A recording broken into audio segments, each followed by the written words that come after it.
মন কখন খারাপ হয় জানেন? দুশ্চিন্তা কখন হয়? যখন আমাদের সিদ্ধান্তের সাথে আল্লাহর সিদ্ধান্ত মিলে না, আমাদের প্ল্যানিংয়ের সাথে আল্লাহর প্ল্যানিং মিলে না। কিন্তু আমরা তো জানি হবে তো সেটাই যেটা রব চায়।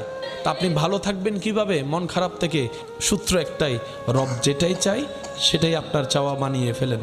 কাজে কাজ হয়ে যাবে, মনও আর খারাপ হওয়ার সুযোগ হবে না। বলেন না সুবহানাল্লাহ। রব আপনার তকদিরে লিখে রেখেছেন সেই স্ত্রী যার বাড়ি হবে অমুক জায়গায়, আর আপনি এখানে একজনের ডিস্টার্ব করে করে পাগল করে ফেলতেছেন। আল্লাহ আপনার রিজিকের ব্যবস্থা রেখেছেন অমুক জায়গার দোকানে, আপনি আমি ভিসার জন্য পাগল হয়ে যাচ্ছি বাইরে। সেজন্য আমরা জানবো কিভাবে, বুঝবো কিভাবে? সেটা হচ্ছে রবের রহমতের উপর ছেড়ে দিতে হবে। আল্লাহ আমার জন্য যেটা ভালো হয় তুমি আমাকে সেটা দান করো, সেটা আসা পর্যন্ত আমাকে ধৈর্য ধারণ করার তৌফিক দান করো। আপনাকে যেতে হবে না, আপনার রবই আপনাকে সেই জায়গা পর্যন্ত পৌঁছাই দিবে।